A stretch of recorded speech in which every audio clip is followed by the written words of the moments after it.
Nos repiten hasta el cansancio que vivimos en una realidad fragmentada, que la superespecialización es la vida del hombre que conoce, que las formas interesan más que los contenidos, que no se debe cuestionar y solo acatar. Eso no siempre fue así. Salvando diferencias, Franz Tamayo, Carlos Medinaceli, Nicolás Ortiz, Jaime Mendoza, fueron una camada de personajes que son parte de la historia de nuestro país, capaces de ser poetas, músicos, políticos, historiadores, literatos, etc. Hoy en Ollantay hablaremos de un hombre íntegro, Carlos Salazar Mostajo. Bienvenidos y bienvenidas.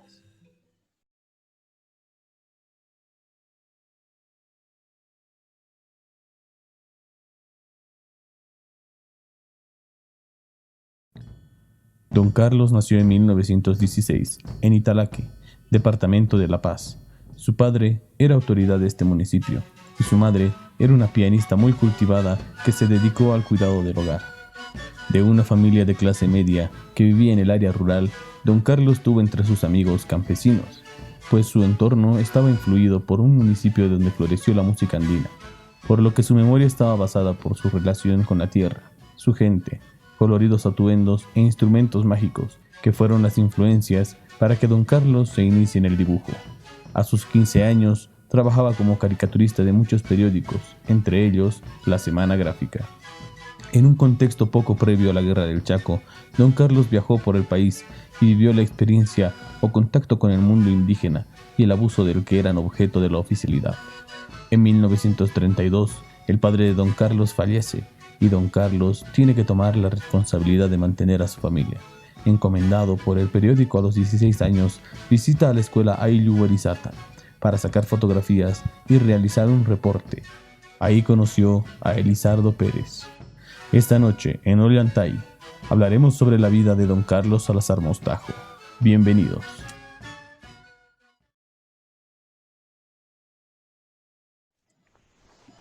Hola, muy buenas a todas y todos. Bienvenidos a este programa de Ollantay. Hoy estamos con una invitada especial para hablar de un tema que por lo menos a este grupo que editamos el programa, no solo los que aparecemos frente a ustedes, sino que todo el equipo que está detrás también nos apasiona. Vamos a hablar sobre la obra de Carlos Salazar Mostajo.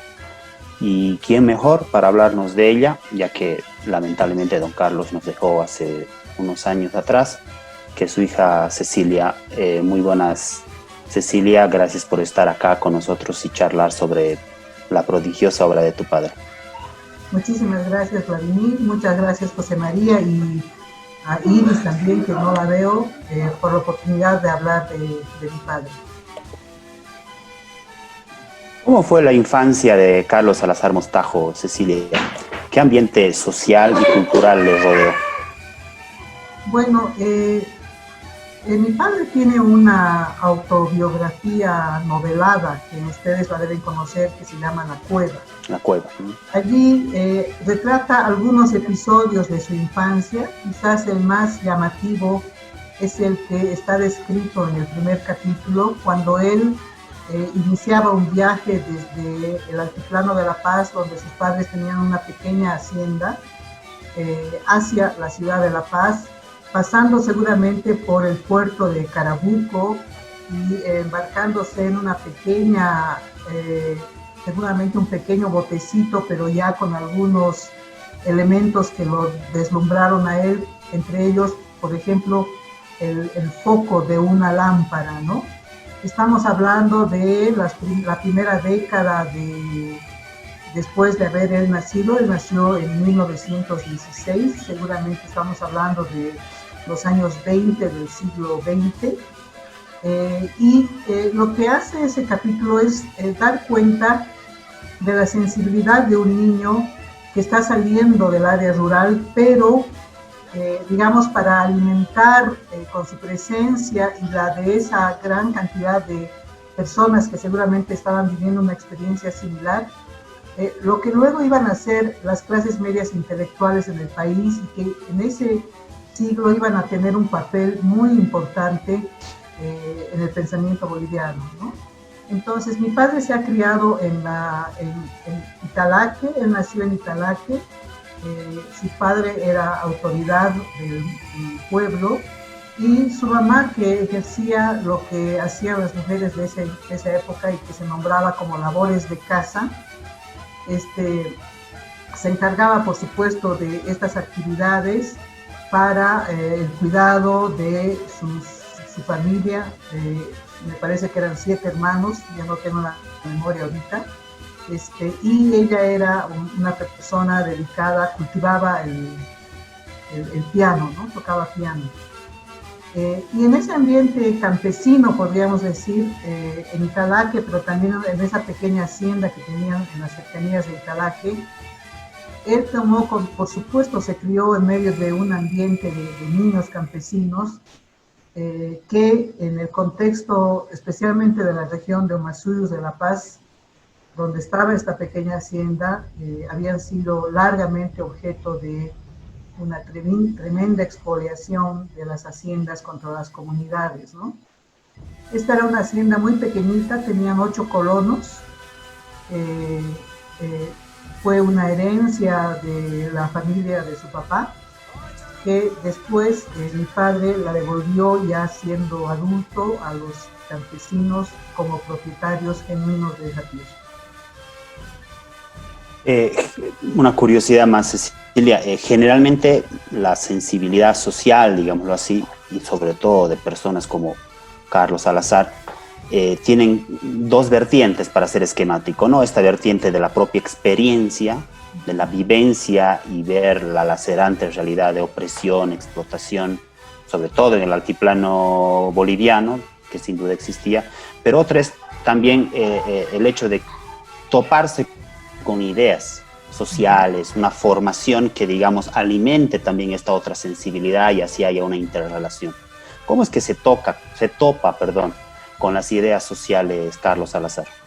Bueno, Vladimir, tienes razón. Esta primera fase, digamos, de la vida de mi padre, que tiene que ver con su infancia, seguramente ha alimentado, ha nutrido en él una toma de posición que luego iba a ser consciente, ¿no? Una toma de posición política que luego se iba a fortalecer en su experiencia en la escuela de Guarizata, previa o más bien, sin embargo, antecedida por su experiencia en la movilización de los soldados que asistieron a la guerra del Chaco, ¿no? Entonces, yo imagino el ambiente en el que a él le tocó vivir después de su experiencia campesina, digamos, en contacto con los campesinos, en la ciudad de La Paz. Estamos hablando de un escenario en el que están cambiando mucho la situación política, social e histórica en el país en esos tiempos, y fundamentalmente se está asistiendo al declive de los gobiernos o del poder oligárquico en Bolivia, con una serie de acontecimientos de los que el más importante, por supuesto, es la guerra del Chaco, ¿no? Entonces, él estaba consciente que la guerra había sido un factor fundamental en su formación y lo digo porque pensando en que estoy hablando en realidad de casi un niño, ¿no? Que junto con su hermano Jorge son movilizados como toda su generación para salir al frente de batalla. Estamos hablando de muchachos de 16, 17 años, son niños que están experimentando eso que es tan intenso y tan fuerte para el país. Por supuesto que no solamente tiene que ver con la propia guerra y el escenario de desastre nacional que seguramente tenía, estaba, digamos, en el que estaba contextualizado todo esto, ¿no? Sino el contacto con los soldados de origen campesino indígena que fueron obligados a asistir a la guerra. Entonces es un escenario de mucha pesadumbre, de mucho dolor, porque es en el mismo contexto en el que mi padre pierde a su propio padre por una enfermedad que en esos tiempos no era curable. Entonces es huérfano de padre a sus 16 años prácticamente, ¿no? Y ve que junto con el desastre del país y el colapso, ¿no es cierto?, que supone movilizar a soldados, asistir a una guerra, recibir los muertos, etcétera, etcétera.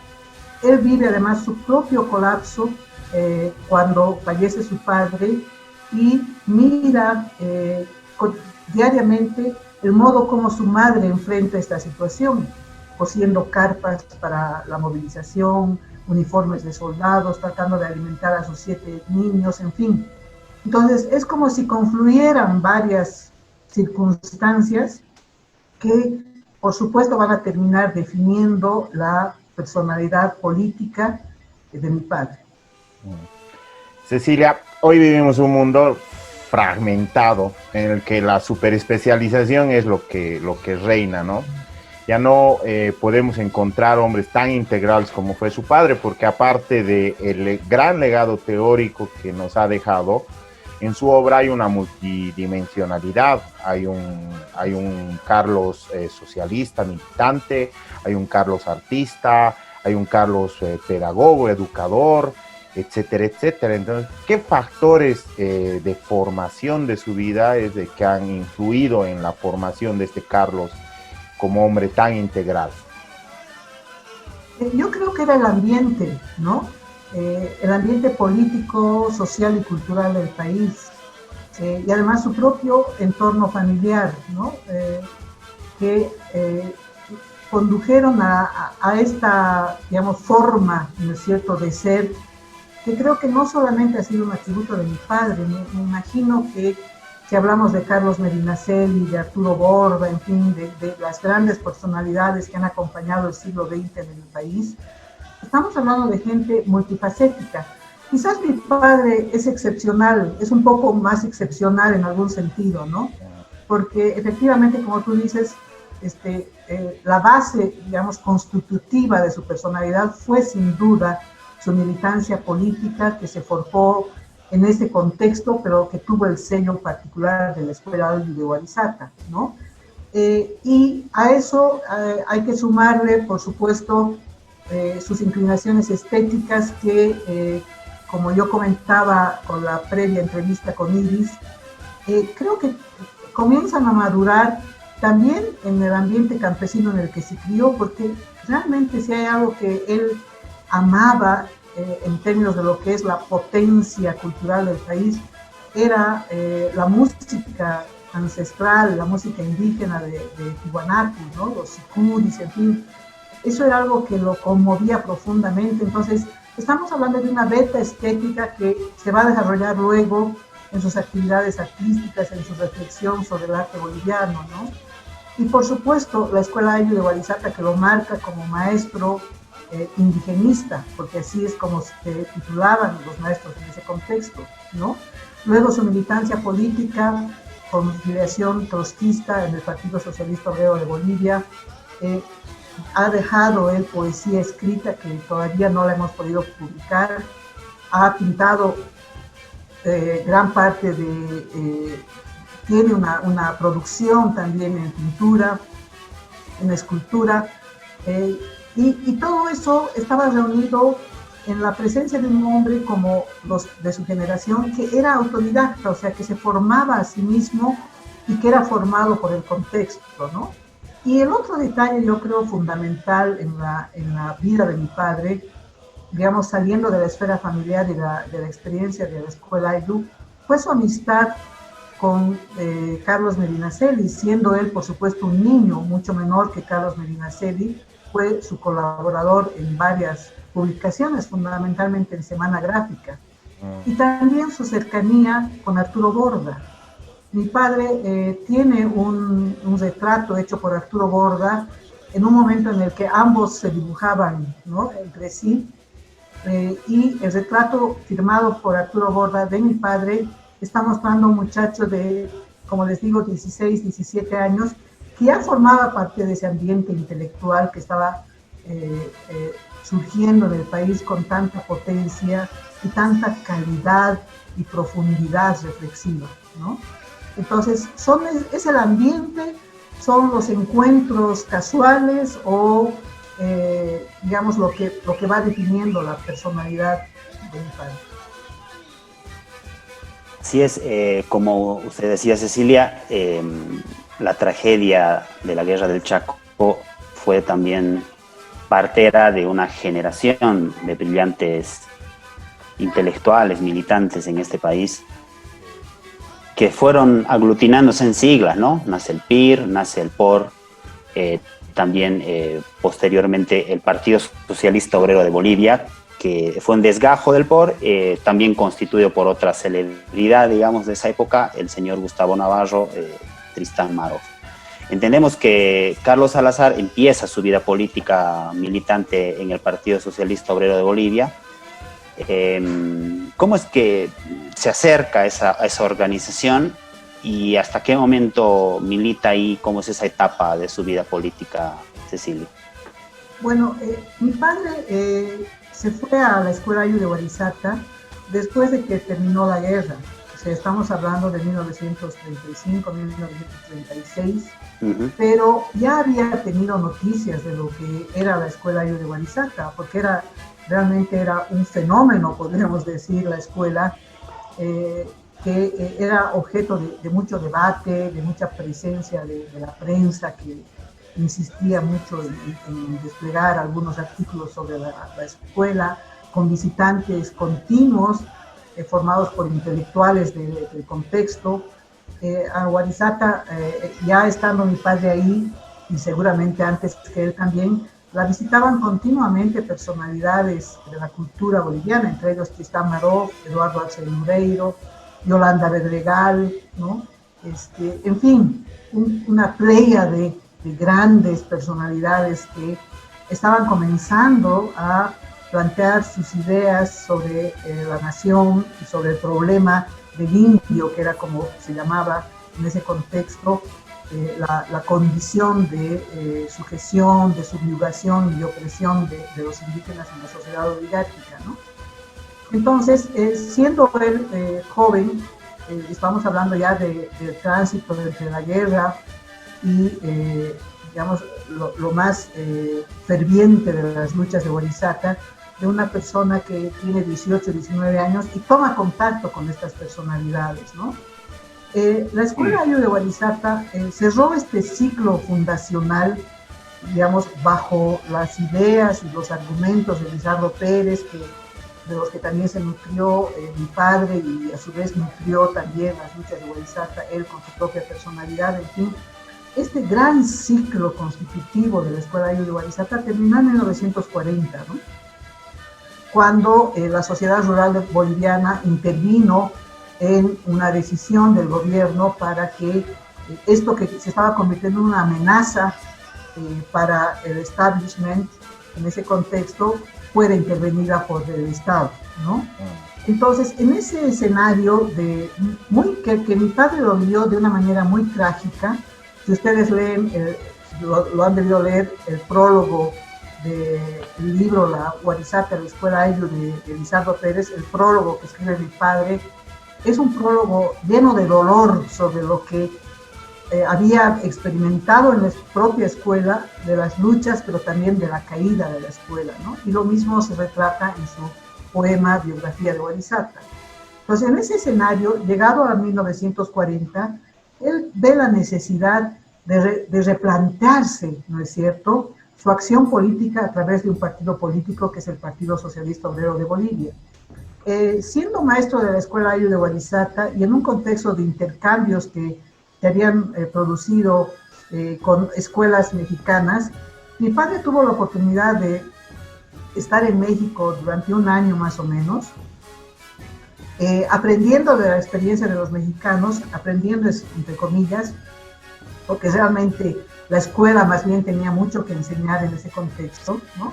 Claro. Pero estando en la Ciudad de México, en el Distrito Federal, pudo asistir a un evento organizado por los trotskistas mexicanos, en los que León Trotsky iba a tener una actuación particular, digamos, era la presentación de Trotsky en ese contexto, con alguna disertación, en fin.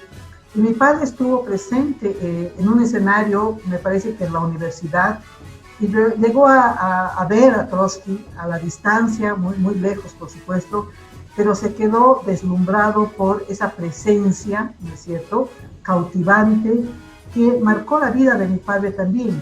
Entonces, otra vez estamos hablando de una serie de elementos que se van juntando hasta dar cauce, esta vez, a su participación política en el Partido Socialista Obrero de Bolivia. Evidentemente, se topa con las ideas de Trotsky, entonces viéndolo a Trotsky, qué anécdota más linda. Luego, en su evolución política, él funda la Liga Socialista Revolucionaria. Es, ese, ¿qué duración tuvo esta etapa de su vida y cómo culminó? Bueno, quizás como antecedente, su participación en el Partido Socialista Obrero de Bolivia fue muy importante porque él llegó a dirigir, por ejemplo, el periódico La Batalla, que era el instrumento, ¿no es cierto?, de difusión de las ideas del partido. Era una agrupación interesante.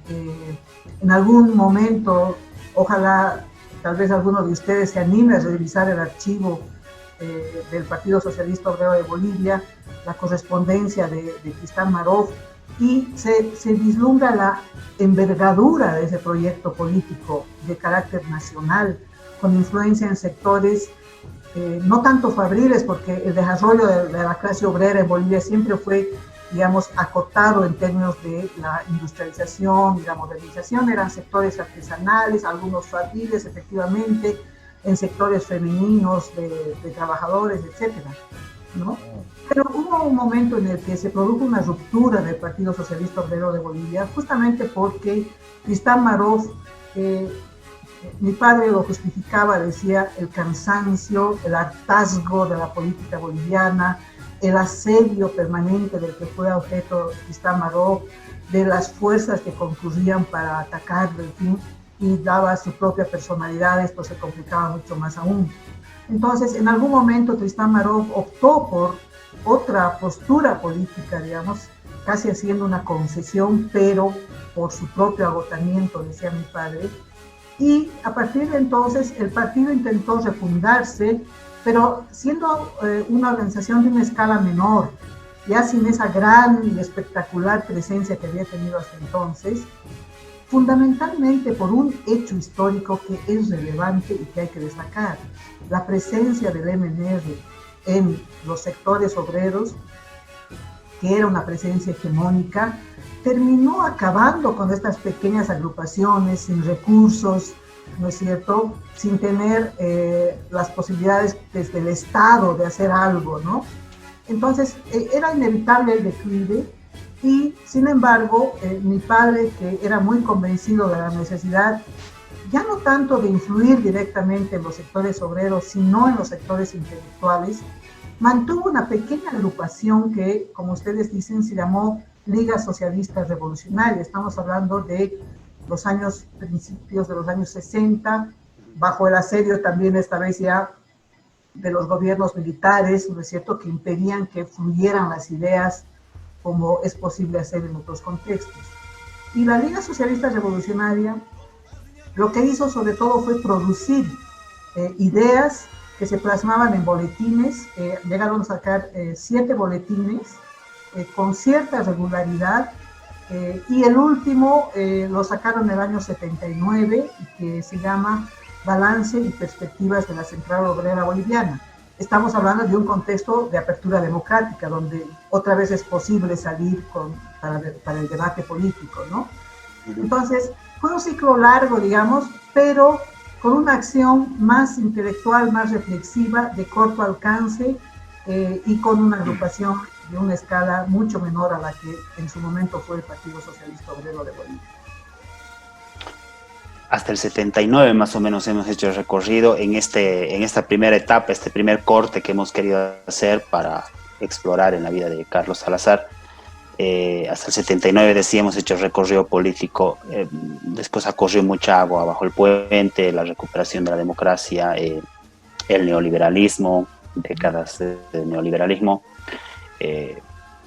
Tiene todavía una producción intelectual a nivel de ensayos que podrían, digamos, vincularse a la reflexión política también, aunque no son exclusivamente políticos, pero se podrían vincular ahí.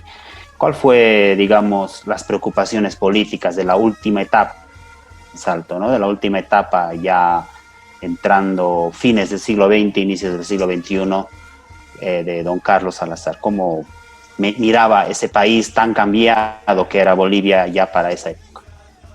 Bueno, estamos hablando ya de una persona que tiene alrededor de 70 años, ¿no? Claro. Ya ha pasado un gran trecho de su vida en luchas, en producción de ideas.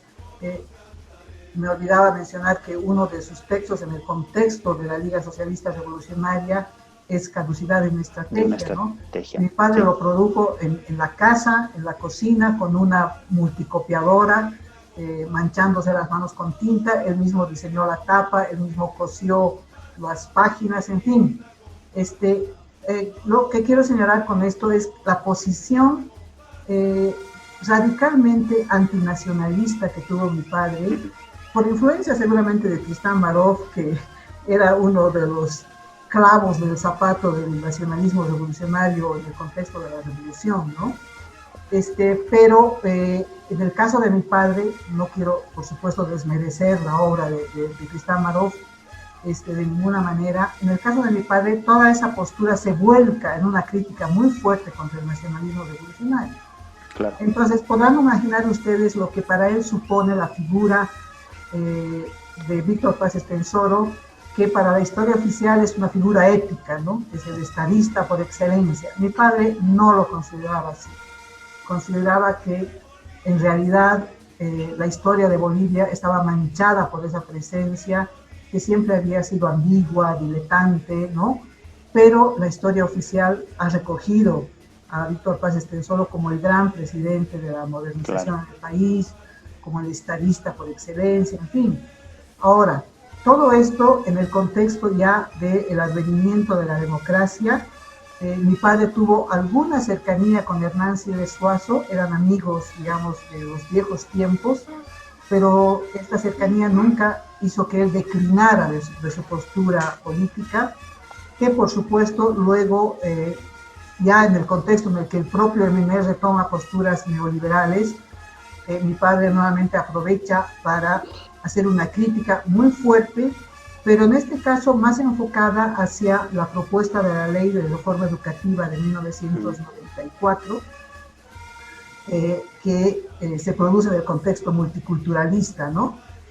Mi padre no tiene elementos para debatir en esos términos, pero si ustedes leen ahora el texto de crítica a la Ley de Reforma Educativa, van a ver claramente su posición respecto a esto que desde el siglo XX, desde principios del siglo XX, se llama el problema del indio. Mi padre, en el contexto de esa crítica, consideraba que el problema del indio había llegado a su final, porque estábamos hablando ya de un indio urbanizado, de un indio que ya tenía, por supuesto, a partir del régimen de libertad y de propiedad que se genera con la reforma agraria, ya tenía elementos para disponer de sí mismo, para construir otro tipo de procesos que estaban, sin embargo, marcados por la crisis de sus estructuras de organización comunitaria que amparaban, ¿no es cierto?, a cierto grado de homogeneidad cultural en el mundo campesino indígena, pero que al romperse con la ley de reforma agraria producen procesos de segmentación de este propio mundo y en algunos casos con gran éxito en sus procesos de inserción al mercado.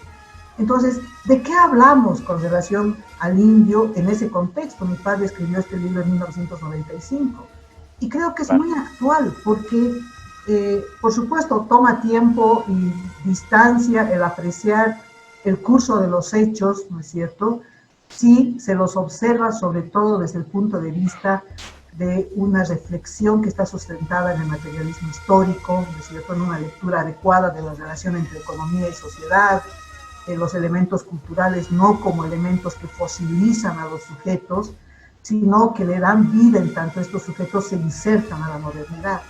Entonces estamos hablando de un sujeto moderno, eso diría mi padre, pero paradójicamente las estructuras del neoliberalismo volcadas por vía del multiculturalismo lo que hacen es fosilizar esa presencia, ¿no es cierto?, y condenar al atraso a estas poblaciones que tienen, eso decía mi padre, una gran energía laboral como para transformar este país en los términos de la modernidad, ¿no?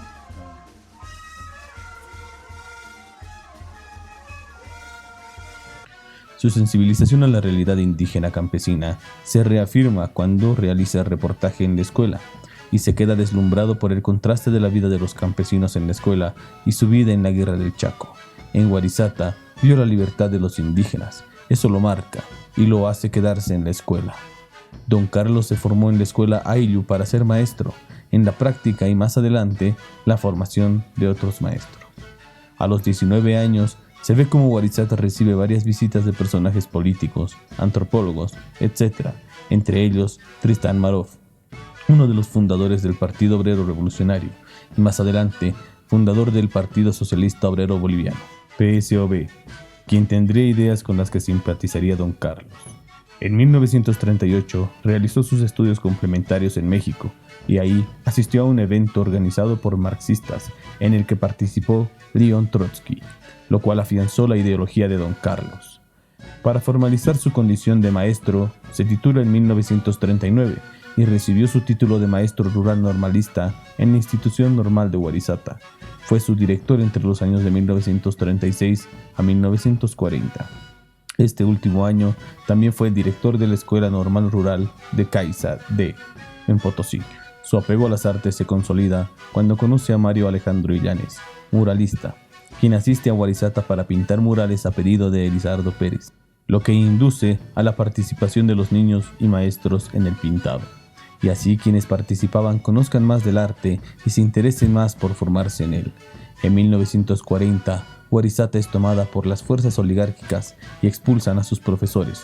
Una vez expulsado don Carlos, toma contacto con la PSOB y milita en el partido.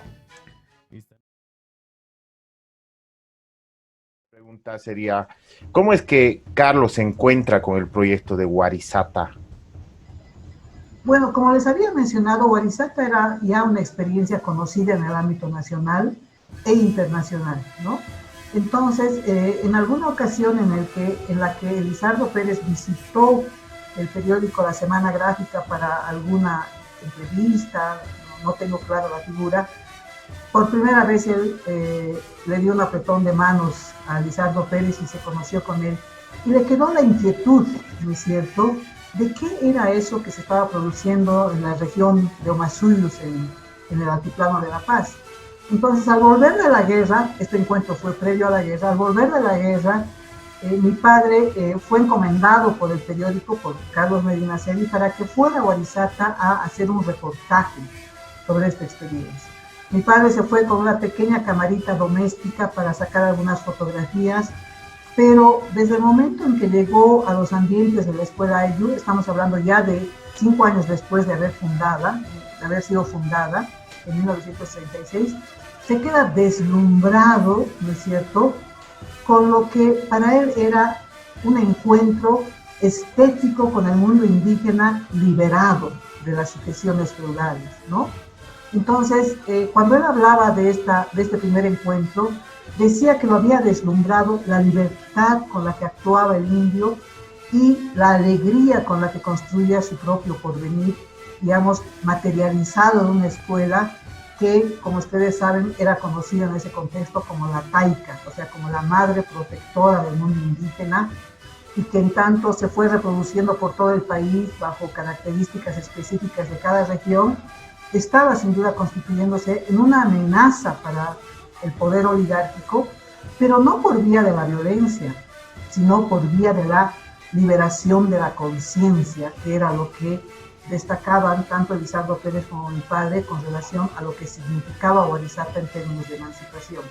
Ese fue su primer encuentro con la escuela Ayllu y nunca más salió de allí. Es decir, nunca más, quiero decir, durante los 4 años posteriores que se quedó en la escuela, pero en su propio pensamiento, Warisata nunca más salió de su vida hasta el último día de su existencia.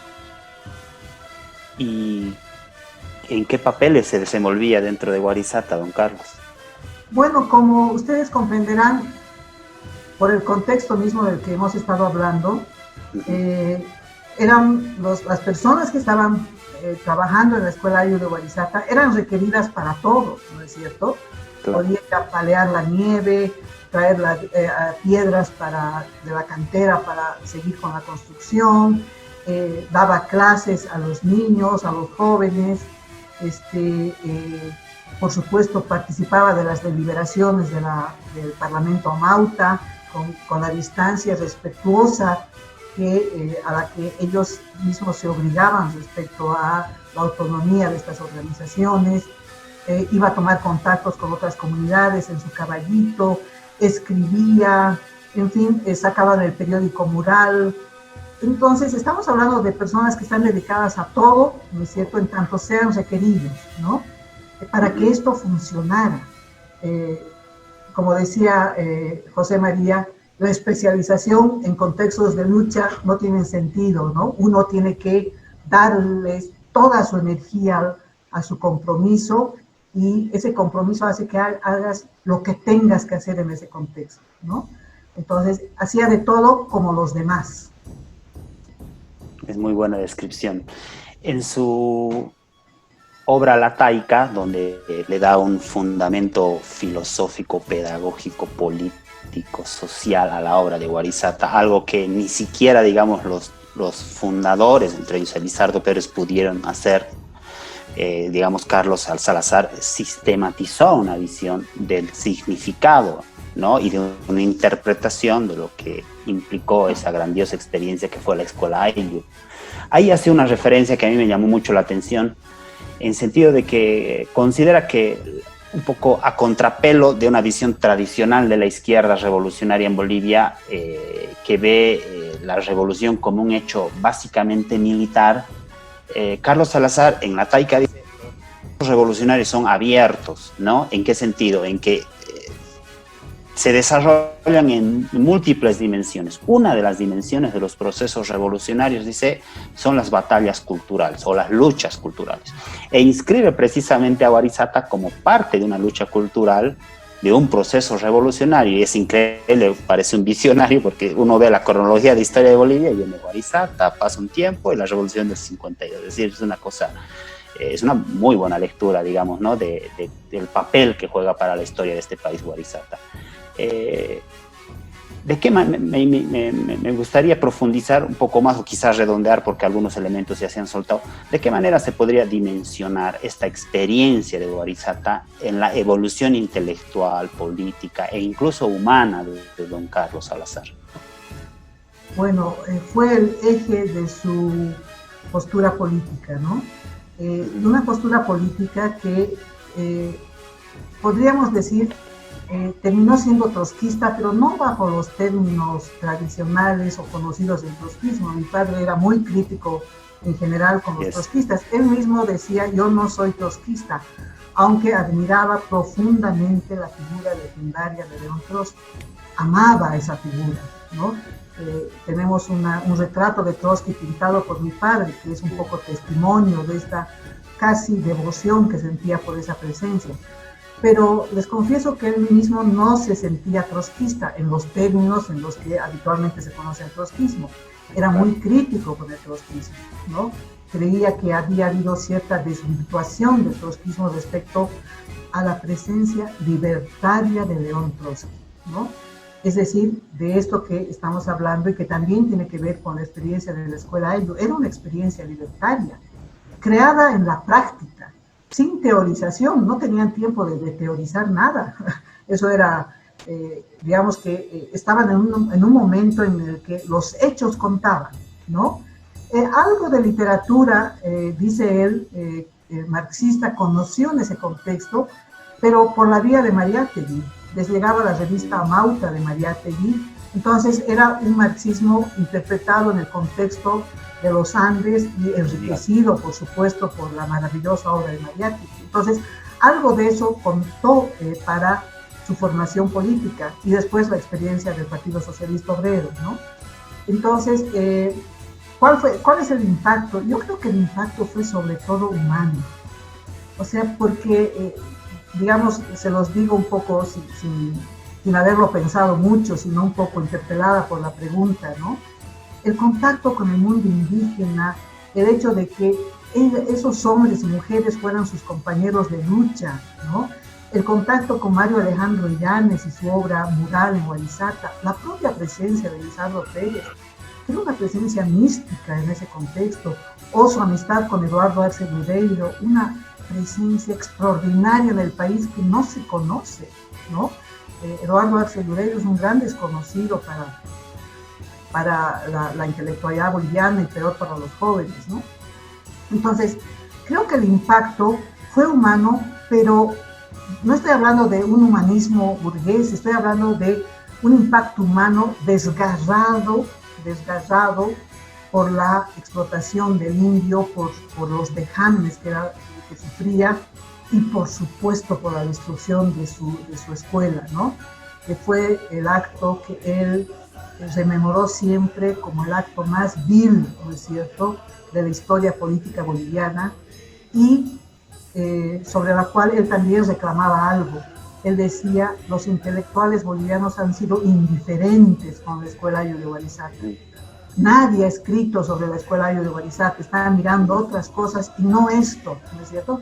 No esto que fue una perla de nuestra historia de liberación y que, por sobre todo, en el concepto de mi padre, fue el momento previo que antecedió a la revolución del 52, pero que por supuesto no fue retomada en los términos en los que hubiera sido lo ideal para que la revolución del 52 tomara otro rumbo, ¿no? Entonces, sufría también por la ingratitud de la intelectualidad boliviana. Claro, la propia izquierda fue indiferente a Huarizaca, increíble. Absolutamente. Cecilia, bueno, la ley educativa actual lleva el nombre de Lizardo Pérez y Avelino Sillani, salvando las distancias históricas, por supuesto. Dicen que esta reforma rescata el espíritu de Huarizaca. ¿Qué opinión le merece esto, Cecilia? ¿Cree que hay alguna continuidad de la obra de la Escuela Ayllo o cree que es puro ejercicio testimonial y retórico respecto a Huarizaca? Miren, yo he comentado que la Escuela Ayllo de Huarizaca fue, desde el punto de vista de mi padre, objeto de la ingratitud intelectual en Bolivia, ¿no? Pero algo debo decir a contrapelo, digamos, lo que tiene que ver con el modo con el que como recuperamos nosotros nuestra historia, ¿no? El año 1938, el 2 de agosto, Germán Busch declaró, digamos, rememorando la fundación de la Escuela de Ayllo de Huarizaca el 2 de agosto de 1961, lo declaró como Día del Indio, ¿no? Digamos, era una especie de remembranza de la Escuela Ayllo de Huarizaca. En 1953, cuando se firmó el decreto de la reforma agraria, este decreto se lo firmó en Ucureña, donde la escuela había tenido alguna influencia a partir de la escuela de Vacas y donde Eduardo Arce Loureiro tuvo un papel fundamental en la formación de la escuela, tanto como en la lucha de los campesinos por acceder a sus pequeñas propiedades, ¿no? Uh-huh. Y también se firma el 2 de agosto el decreto de la reforma agraria. Durante el gobierno de Hernán Siles Suazo, en el periodo democrático de 1982, se lanza un proyecto de alfabetización que se llamaba Lizardo Pérez, pero era un proyecto de alfabetización. Lo que quiero destacar es cómo se va nombrando a la escuela Ayllo en diferentes etapas, pero bajo interpretaciones, digamos, del contexto, ¿no? Y lo mismo sucedió en la ley de reforma educativa en contexto neoliberal. Los autores de la ley o el propio Víctor Hugo Cárdenas decían que tanto la ley de reforma educativa como la ley de participación popular estaban inspiradas en la escuela Ayllo de Huarizaca. Y bueno, hemos visto ya cómo mi padre retrucó eso con su texto 3 ensayos disidentes y esta crítica muy fuerte a esa ley, ¿no? Y vuelve a suceder esto nuevamente en el contexto del gobierno del movimiento al socialismo. Es decir, contrastando un gobierno neoliberal con un gobierno de izquierda, ¿no es cierto? Vuelve a aparecer la escuela Ayllo de Huarizaca y vuelve a aparecer reinterpretado. Esta vez bajo el nombre predominante de Avelino Sillani, ¿no? Mi padre, por supuesto, no llegó a ver esta ley, pero se habría hecho eco de una crítica, porque en realidad, en el fondo, hay una especie de transición, digamos, no muy sin replanteamientos fuertes entre la ley del neoliberalismo y la ley llamada Avelino-Signani. Las dos están sustentándose en algunos supuestos, entre ellos, por ejemplo, la necesidad de educar bajo los términos de el interbilingüismo, ¿no? Es decir, apelando la vigencia de los idiomas ancestrales, indígenas, en fin. En la ley Avelino-Signani aparece el concepto de la educación sociocomunitaria productiva, haciéndose eco también de los planteamientos de su Plan Nacional de Desarrollo, etcétera, ¿no? Pero algo yo creo que habría dicho al respecto mi padre, y es que la Escuela de Ayllu de Wallizata, su experiencia pedagógica emancipadora, eran irreproducibles en el país, porque algo había sucedido de por medio del país, y que es justamente la reforma agraria. Es decir, la división de la propiedad comunal en pequeñas propiedades familiares, ¿no es cierto? Y, por supuesto, la liberación de esta mano de obra que comienza, como les decía anteriormente, a disponer de sí misma para, digamos, producir su destino en los términos en los que se dan en el contexto de nuestra modernidad fallida en Bolivia, ¿no? Entonces, ese hito histórico, la reforma agraria, ha cambiado completamente las condiciones para pensar en Wallizata como se pensaba Wallizata en los años 30, ¿no? Pero había algo subyacente que, sin embargo, se mantiene, digamos, como algo invariable. Yo creo que tiene que ver, como decía Elizardo Pérez o mi padre, o formaban parte del ideario de Wallizata, y es que no se puede, un país como el nuestro, pobre, ¿no es cierto?, con enormes carencias, pensar en una educación que no fuera al mismo tiempo una educación basada en el trabajo y el esfuerzo, ¿no? Esos elementos que algunos sectores del trotskismo lo han criticado porque decían que la escuela era una escuela esclavista, ¿no es cierto?, son elementos que continúan vigentes, no solamente porque uno debe trabajar para resolver los problemas de su vida privada, familiar o comunitaria, sino porque el trabajo es un elemento formativo de la conciencia humana. Entonces, más allá de la producción, porque las escuelitas actualmente tienen unos pequeños huertos y se cree que con eso se ha resuelto el problema de la producción, sino el valor del trabajo como un elemento formativo de la conciencia humana y que por lo tanto puede volcarse en la pedagogía, ¿no es cierto?, desde que uno es niño, sin que eso signifique que uno esté educando al niño para ser un sujeto explotado, todo lo contrario, siendo consecuente con las profundidades del marxismo. Mi padre creía que el trabajo era emancipatorio también, ¿no? Entonces, pero eso está ausente de la reflexión en el país, está completamente ausente de la reflexión pedagógica en el país, porque se mira a la escuela Ayllu, un poco sin haber, como si no hubiera variado el contexto. Y ha variado el contexto y ha variado lo fundamental, diría mi padre, la condición indígena. Así es, creo que antes hiciste mención respecto al ensayo indio, que es del 95, si no me equivoco, escrito por don Carlos, en el que yo creo que se pueden encontrar algunas coordenadas para tratar de percibir qué hubiera opinado sobre esta ley educativa, ¿no? Por ejemplo, la ley actual educativa, rescatando el espíritu de Wallizata, según Reza, manifiesta que promueven una educación productiva, pero lo promueven en un contexto precisamente en el que Salazar Mostajo analiza, en el que el indio está incorporado a la economía mercantil, no es ya la economía colectiva, la economía del Ayllu. Entonces, esta visión supuestamente productiva que está en la ley termina siendo productivista o utilitarista, porque en realidad, aunque diga que rescate el espíritu, en los hechos termina subordinándose a las leyes de la economía mercantil, que es uno de los factores que más allá de o de darle un impulso al trabajo lo degrada porque lo vuelve completamente unilateral, utilitario, etc. Hay elementos muy interesantes en este ensayo de El fin de lo indio. Ojo, Vladimir, Sí. mi padre era marxista y creía en el desarrollo de las fuerzas productivas, en ese desarrollo irreversible de las fuerzas productivas, ¿no? Por lo tanto, a pesar de que en su momento adhirió las tesis de la revolución permanente y los saltos históricos, creo que lo sostuvo hasta el final, pero algo que probablemente ayuda a entender su pensamiento es esta frase de Marx que dice: nos agobia el desarrollo del capitalismo, pero también su falta de desarrollo. Yo creo que en eso se concentra el espíritu de mi padre, y por lo tanto no veía como algo negativo la inserción del mundo indígena al mercado.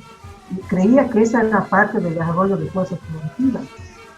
Acá el gran dilema es cuál es el destino del país en el marco de esa mayoría cuantitativa que forman los vecinos indígenas o estos sectores aymaros, quechas, etcétera, etcétera, y este pragmatismo, ¿no es cierto?, incesante en su vocación comercial, etcétera, etcétera. ¿Qué hace el país con eso? Esa es la pregunta, ¿no? Más que ponerle una barrera a estas energías progresistas, diría mi padre, respecto a su condición previa, ¿no? Respecto a lo que era la sociedad feudal, el uso del látigo, la apropiación de tu propia vida, en fin. Pues ahí yo creo que hay que ponerle un matiz a su reflexión, que siendo, digamos, militante del marxismo, no era dogmática, creía que había que mirar hacia adelante, como el Marx mirando a la India, digamos, ¿no? Claro. Claro, sin embargo, en este ensayo mismo que estoy comentando hay antinomias, ¿no? Como que antagonismos, que obviamente son antagonismos de la realidad, no de la propia teoría, en el sentido de que, por ejemplo, plantea que esta incorporación del indio a la economía mercantil significa una suerte de enclaustramiento del indio en la economía mercantil, más que un aprovechamiento de él sobre ella. Ahí hay una cosa, una observación que a mí me parece interesante. Lo que creo que sí le falta al ensayo, viéndolo desde mi posición cómoda, 20 años después, pero lo que creo que sí le falta al ensayo es tener una visión de conjunto de la economía boliviana, en el sentido de que esa incorporación a la economía mercantil es de un capitalismo de tipo parasitario también, porque es decir, desarrollo de fuerzas productivas uno ahí mucho no encuentra, ¿no? Es un capitalismo de tipo comercial, informal, degradante, incluso en muchos sentidos exento de derechos sociales, laborales, etc. Creo que esa visión, insisto, desde mi posición cómoda 20 años después, podría yo mantener. Pero aún así, para mí por lo menos ha sido muy enriquecedor leer este ensayo. Estoy hablando del fin de lo indio, del 95. ¿Qué otros elementos rescataría para esta actualidad de esta Bolivia tan compleja, ¿no? Tan inaprensible por momentos que tenemos? ¿Qué otros elementos de esta última etapa intelectual, muy productiva, por cierto, de Carlos Salazar, incorporarías, Cecilia, para rescatarlas y ofrecer a la audiencia también como una suerte de gancho para que puedan interesarse por la lectura, que por lo menos para mí fue muy enriquecedora, de estos ensayos de la última etapa, podría decirlo, no sé si estoy correcto, de don Carlos Salazar? Bueno, yo creo que el concepto básico para esta controversia en la que estamos reunidos es el concepto de sociedad atrasada, ¿no? Y claro, a partir de eso, creo que el debate se enriquece porque encuentra los núcleos complejos de nuestra realidad, ¿no? Y los caminos abiertos también para las luchas políticas, ¿no? ¿Qué te puedo decir? Quizás ratificar el hecho de que mi padre, a pesar de la admiración que tenía por Trotsky, no era un trotskista dogmático. De hecho, su preocupación por la cultura y por el problema del indio está completamente fuera de los cánones tradicionales del trotskismo boliviano, ¿no? Así es. Lo critican por eso eventualmente, pero bueno, su formación ha sido así, muy abierta, ¿no es cierto?, muy, digamos, sin poner tapujos a ninguna forma de conocer la realidad, si es útil para el país, en fin, ¿no?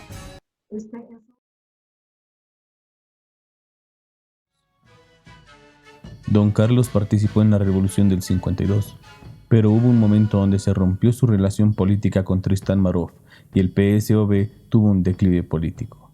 A mediados de los 50, su hermano Jorge era militante del POR y un gran amigo de Alandia Pantoja. Mediante su hermano, don Carlos conoce a Alandia Pantoja y forman el Sindicato de Artistas Revolucionarios de Bolivia. Cuando Alandia era el director de la Escuela de Bellas Artes, Hernando Siles invitó a don Carlos a ser profesor de la materia de Historia del Arte. En 1957 se casa y además de ser profesor de la Escuela de Bellas Artes, trabajaba en una empresa de construcción. Es decir, en la mañana era un obrero y en la noche profesor. Esto hasta los años 80. Ya a punto de jubilarse, sus alumnos le piden que no abandone la escuela y sea el director de la institución. Don Carlos acepta y pierde la jubilación, pero sin pasar más de un año de dirección ocurre el golpe de estado de García Meza. Don Carlos apoyó en la resistencia democrática contra la dictadura, organizando junto a sus estudiantes actividades que usen el arte para combatirla. Formaron el grupo Pucara. En 1979 y 1995 lo invitaron a participar en la Universidad Mayor de San Andrés a dar cátedra de Historia del Arte en la Facultad de Artes. Fue jefe de la carrera de Artes en 1982 y entre 1983 a 1989 fue director de estudios en esta misma institución. Aprovechó esta época para escribir significativas obras. En 1996 se jubila de la universidad y ya con 80 años tuvo una vida de adulto mayor, lo cual no lo detuvo a seguir escribiendo. Su última obra fue Gesto y Fotografía, Escuela de Warisata, en la que aún desde su lecho corregía los textos y el orden de las fotografías, conociendo en sus últimos días solo la impresión en computadora de esta obra. Sus obras son Warisata Mía, en 1983, cuya tercera edición salió en 1998. La Taica, Teoría y Práctica de la Escuela Ayllu, en 1986 con 2 ediciones. El Fin del Indio, en 1990. Historia de Warisata en imágenes, en 1992. Elizardo Pérez, precursor de la liberación del indio. Coautoría, en 1992. 3 ensayos disidentes, en 1995. Respecto a este tema educativo, realizó más de 90 conferencias. ¿No? En su última época, mi padre se dedicó a escribir sobre historia del arte boliviano. Escribió también sobre estética, tenemos algunos textos no publicados sobre historia de los estilos, la historia del arte prehispánico, hizo alguna producción en poesía, algunos pequeños cuentos, en fin. Y quizás ahí encontramos una beta, que no sé si entramos a ese debate sobre el tema de la historia del arte, en la que creo que se plasma toda su densidad reflexiva, ¿no es cierto?, pero volcada a mirar el arte boliviano, ¿no? Siempre desde el punto de vista emancipador de esa reflexión que también fue propia de Trotsky, ¿no? Si hay una faceta fascinante de Trotsky es su mirada sobre el arte como un campo de emancipación, sin sujeciones ideológicas, ¿no? Él discutía mucho por eso el realismo socialista y en parte mi padre también toma esa postura abierta, crítica con relación a la historia del arte boliviano, partiendo de una idea que creo que es clave también para el análisis, y es la idea de la autonomía de lo estético o la autonomía relativa de lo estético, ¿no? Es decir, la posibilidad de, a partir de esa autonomía relativa de lo estético, de apreciar lo bello, ¿no?, en su dimensión más universal, pero teniendo capacidad de localizar las obras de arte en su contexto histórico. Digamos que esa dupla, ¿no es cierto?, en su mirada sobre el arte, ha sido la que le ha permitido, ¿no es cierto?, apreciar la obra de propios y extraños, si era bella, desde su conceptualización argumentada, pero también dándose la posibilidad de ubicarla históricamente, ¿no?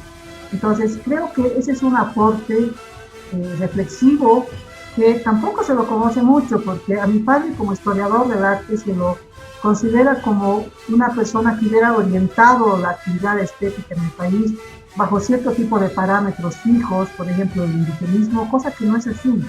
En el libro se retrata la amplitud de su mirada, era capaz de apreciar la obra de las élites, podríamos decir, que producen arte en el país o producían, capturar su belleza, del mismo modo como hacía con las obras que provenían de otros sectores, digamos, menos privilegiados del país, con los que él actuaba militantemente también en la lucha por un arte liberador, ¿no es cierto?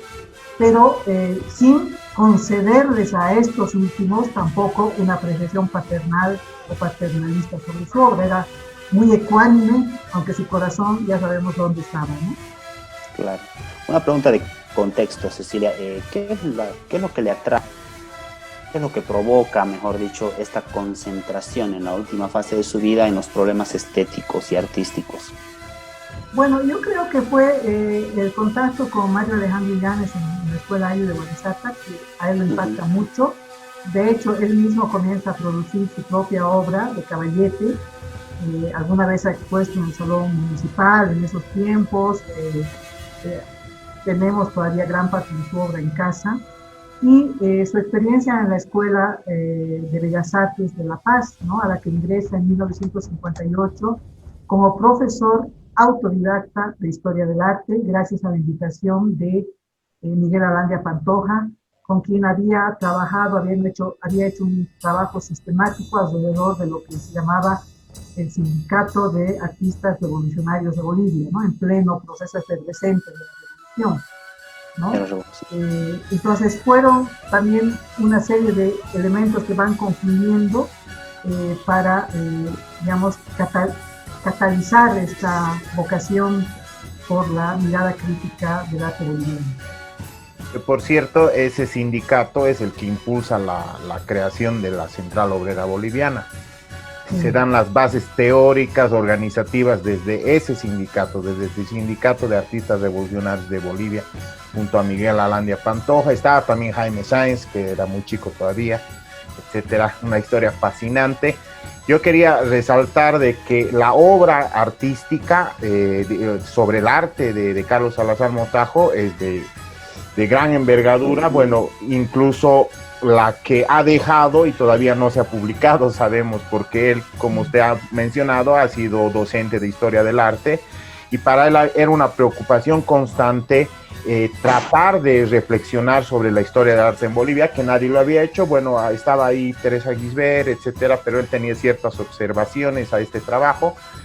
Pero él tenía una metodología distinta que la expone justamente al principio de la pintura contemporánea boliviana, desde la cual es un fascinante viaje por toda la pintura. Invitamos a todos que consigan el libro. Ojalá se publique en la Biblioteca del Bicentenario, está en lista, que es un libro fascinante, pero también su faceta histórica. A mí lo que me ha impactado, y es porque yo también tengo un gusto terrible, seguramente él ha nacido en Italaque y ha escuchado los ciclos de Italaque de allá, que son ceremoniales, y es la primera experiencia estética que luego obviamente le lleva a toparse con Carlos Medinaceli, que tenía toda una discusión estética con varios artistas, y luego a Guarizata, a Churata, sí, a Gamaliel Churata, que estaba viviendo esa temporada aquí en Bolivia, creo que estaba exiliado por algunos problemas en el Perú, y luego a Illanes, que Illanes era prácticamente una eminencia en el arte, ¿no? Y viene a enseñar muralismo a Guarizata, deja sus hermosos murales en Guarizata,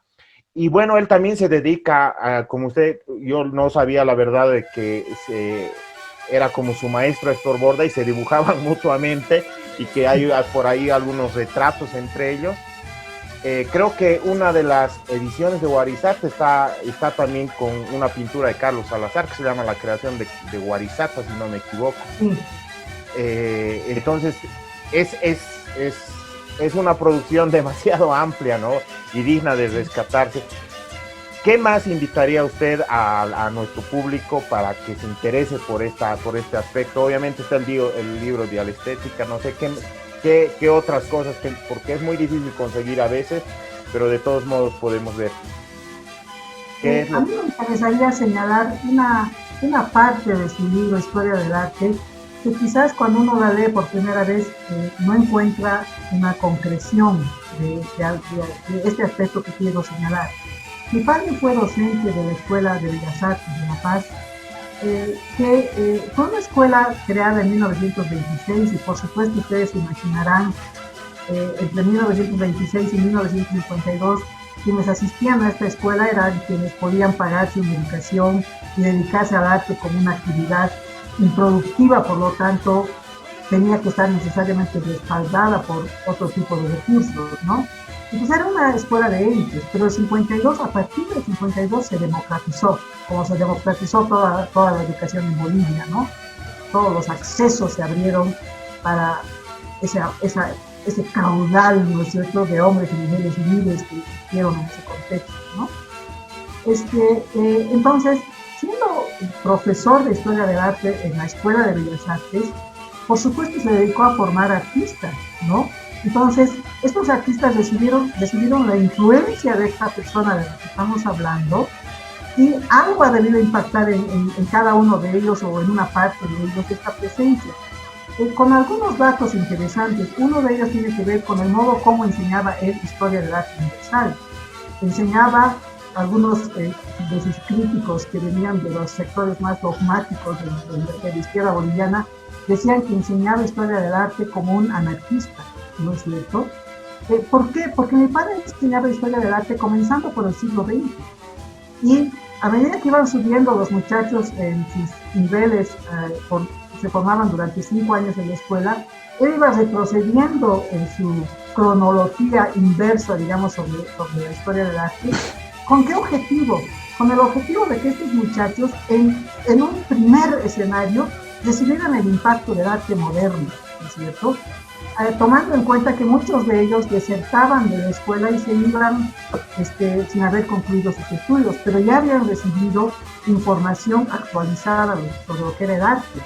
Eso era lo que le interesaba a mi padre, sacar a las personas, ¿no es cierto?, que estaban en su entorno, de esos enraizamientos anacronistas o anacrónicos que son tan fuertes en el país y de los cuales no podemos salir, ¿no? Entonces le interesaba transmitir el arte moderno.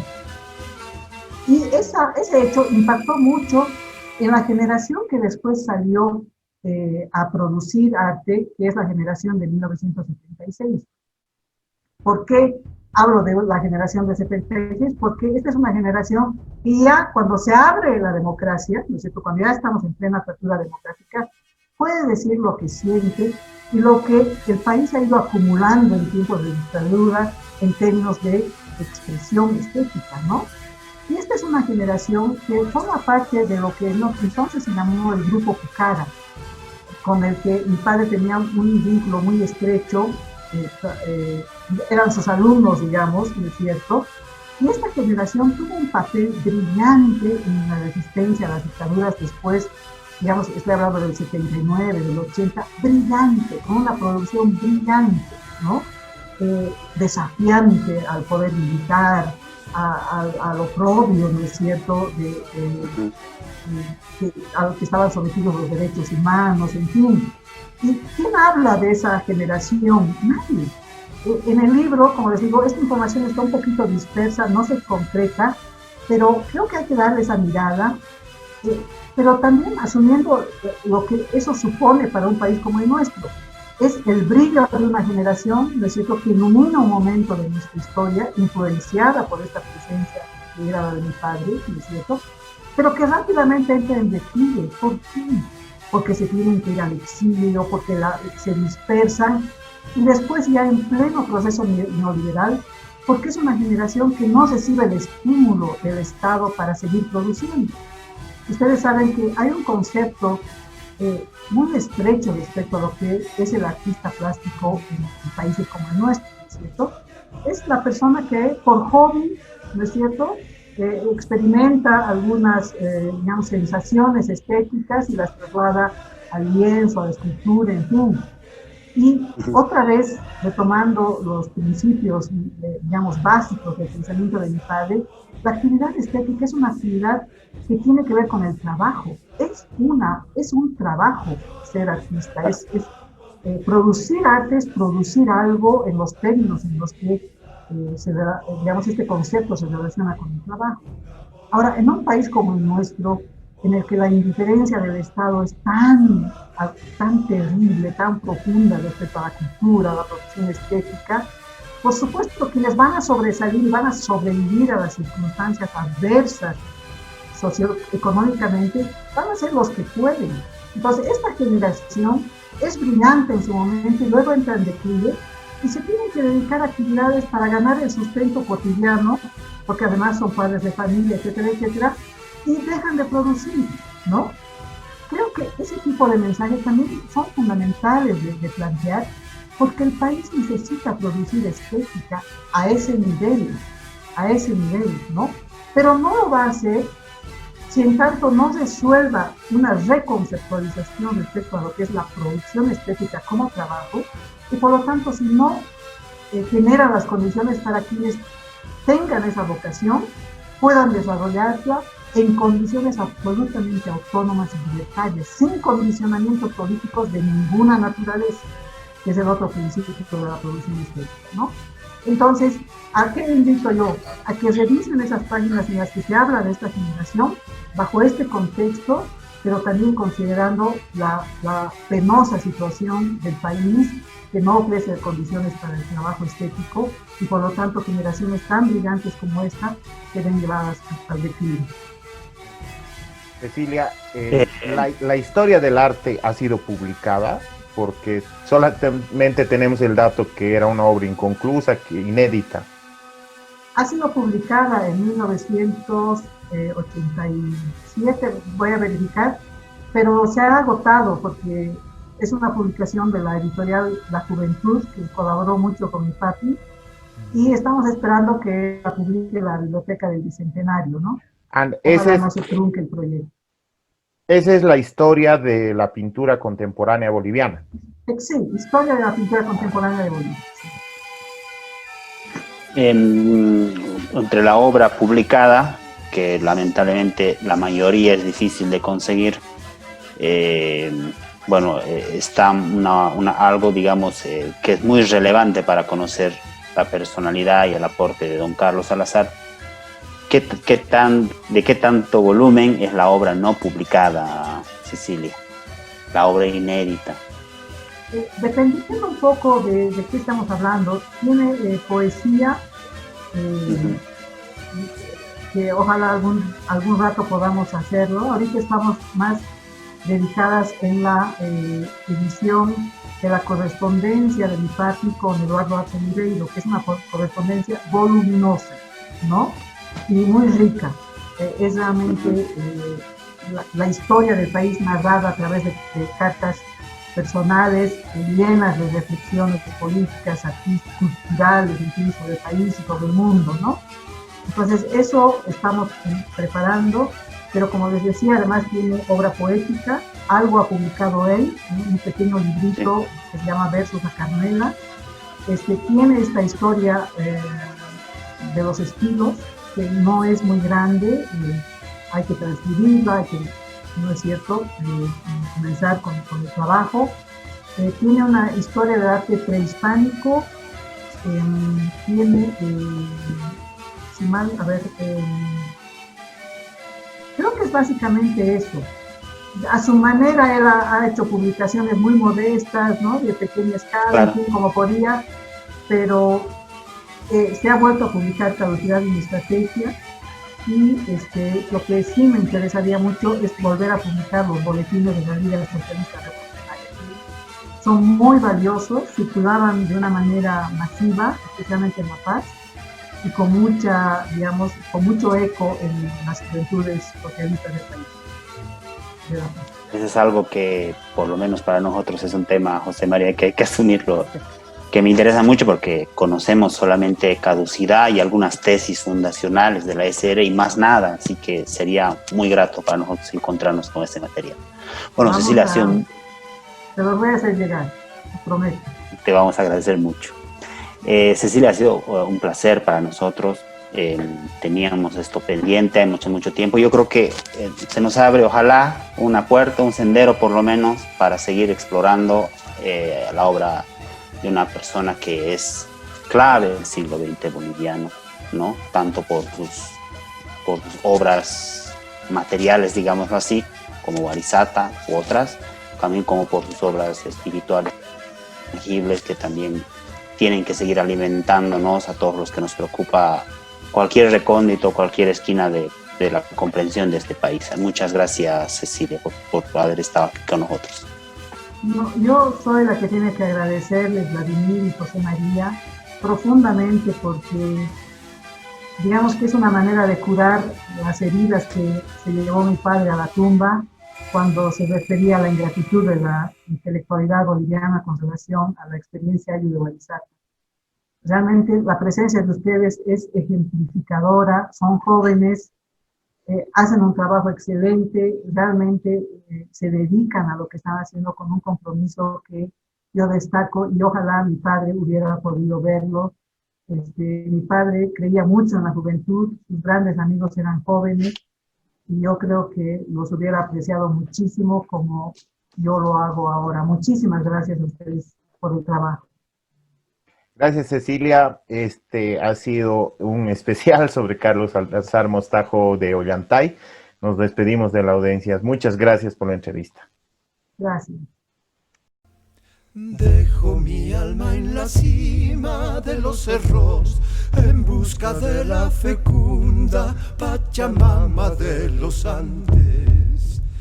Ella me contará historias milenarias, luces de luna nueva que emergieron de Tiahuanacu. El viento será la voz de mi sicuri, su sentimiento que cantará las melodías que alegran el alma de mi pueblo. El viento será la voz de mi sicuri, su sentimiento que cantará las melodías que alegran el alma de mi pueblo. Luz de mi raza, voz